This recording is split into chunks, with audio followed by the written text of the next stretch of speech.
Assalamualaikum warahmatullahi wabarakatuh. Alhamdulillahi rabbil alamin. Wabihi nasta'inu ala umuri dunya wa din.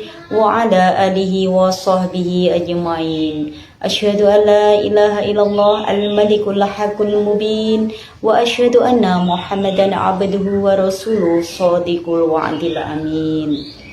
Pemirsa ikrama yang dirahmati oleh Allah, mula pertama marilah kita panjatkan rasa syukur kepada Sang Ilahi Robbi yang telah memberikan beberapa kenikmatan iman, Islam, kenikmatan kesehatan, sehingga kita bisa dipertemukan di bulan yang penuh rahmat, di bulan suci yang penuh ampunan, yakni bulan suci Ramadan 1447 Hijriah. Dalam rangka kajian rutinitas yang kita laksanakan di setiap bulan Ramadan, mudah-mudahan kegiatan ini senantiasa mendapatkan ridho dari Allah Subhanahu wa taala dan membawa kemanfaatan, kemaslahatan fid dini wa dunya hatal akhirah. Amin Allahumma amin. Salawat teriring salam semoga tetap tercurahkan kepada sang pemimpin umat yang lahirnya membawa rahmat, akhlaknya sungguh memikat. Beliaulah Habibullah Muhammad sallallahu alaihi wasallam yang sanggup memberi syafaat kepada seluruh umat min yaumi hadza ila yaumil kiamat. Amin Allahumma amin. Pemirsa ikrama yang dirahmati oleh Allah, pada pertemuan kita kali ini, izinkanlah saya mengkaji yang bertemakan bahayanya mengumbar aurat. Kalau kita bicara tentang aurat, tentu kita harus tahu batas-batas aurat antara laki-laki dan perempuan. Batas aurat laki-laki baina surah wa rukbah, yaitu antara pusar hingga lutut. Itu laki-laki. Kalau untuk perempuan, ya, muslimah, itu jami'a badaniha ila wajha wa kafaini, yang artinya seluruh tubuh kecuali muka dan kedua telapak tangan. Itu aurat yang wajib kita tutupi.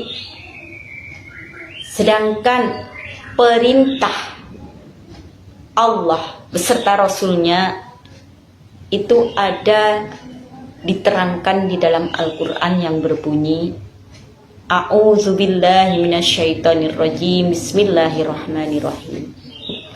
Ya ayyuhan nabiyyu qul li azwajika wa banatika wa nisa'il mu'minina yudnina 'alaihinna min jalabibihin dzalika adna an yurafna fala yu'zain wa kana Allahu ghafurur rahima.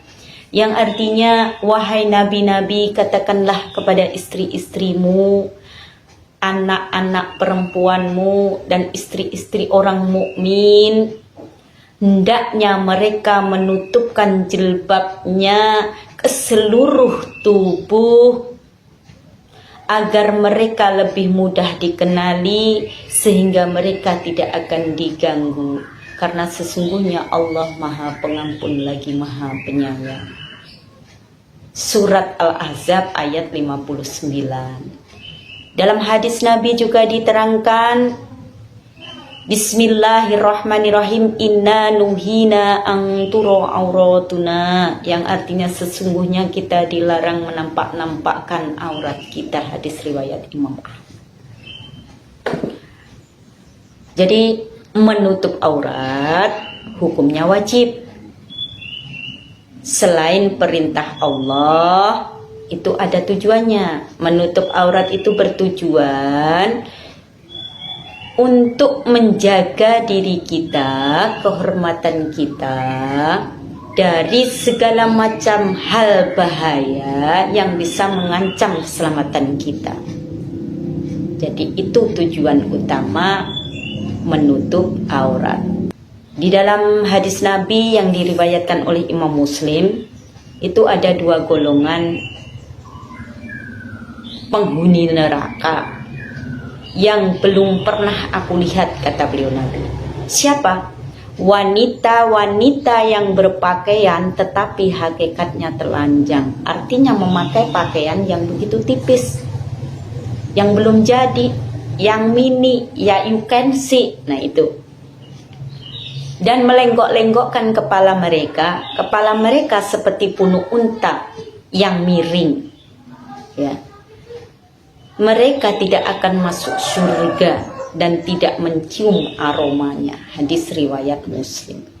Betapa bahayanya seseorang muslimah yang membuka auratnya, apalagi tujuannya ingin menarik perhatian orang lain. Tidak akan masuk surga, jangankan masuk surga, aroma surga aja nggak mencium, Bu. Na'udzubillah min zalik. Itu sebagai muslimah yang baik, kita harus menutup aurat kita. Itu yang pertama. Yang kedua yaitu dosa jariah. Dosa jariah itu dosa yang bagaimana?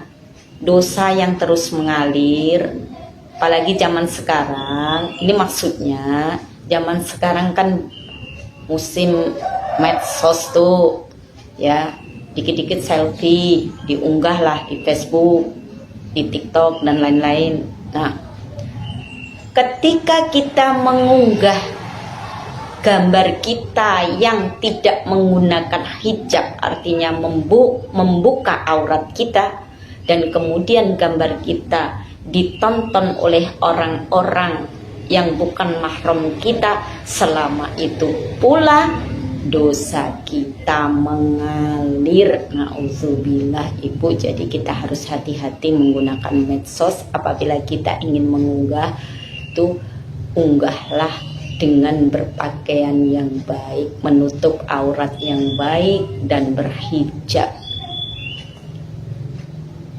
Bahaya yang terakhir yaitu dosa bagi orang tua dan suami apabila sudah menikah. Seorang anak perempuan yang dibiarkan dengan sengaja menampak-nampakkan auratnya, orang tua ikut menanggung dosanya. Jadi kita ingatkan anak-anak kita didik anak-anak kita supaya tahu hukum bahwa menutup aurat adalah wajib. Bagi seorang istri yang disengaja dibiarkan oleh suaminya membuka aurat, yang menampakkan auratnya terhadap orang lain, suaminya diam saja malah seneng, nah ini termasuk suaminya juga mendapatkan dosa. Dan yang terakhir, bahaya yang terakhir adalah seseorang yang terbuka aurat, sholatnya tidak sah, karena menutup aurat merupakan syarat sah sholat. Nah, pemirsa Ikroma yang dirahmati oleh Allah, marilah kita menutup aurat, menjaga diri kita dengan menutup aurat sebagai bentuk ikhtiar untuk menjaga kehormatan dan semata-mata hanya mencari ridha Allah Subhanahu wa ta'ala. Karena sebaik-baiknya perhiasan di dunia itu adalah wanita yang solehah, mar'atus solehah, dan istri yang solehah. Sesuai dengan syair lagunya Bung Haji Roma Irama, yaitu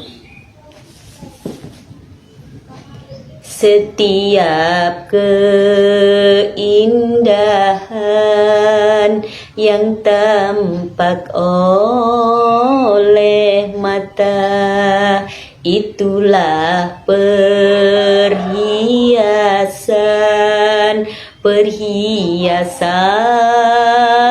dunia. Namun yang indah di antara mereka. Hanya istri soleha, istri yang soleha. Masya Allah. Mudah-mudahan kita tergolong dari orang-orang atau dari istri-istri yang mar'atus salihah. Amin Allahumma amin. Cukup sekian yang dapat saya sampaikan. Apabila ada kata-kata yang kurang berkenan di hati, saya pribadi mohon maaf yang sebesar-besarnya. Akhiru qauli wallahu mu'afiq ila aqwamit thoriq. Wassalamualaikum warahmatullahi wabarakatuh.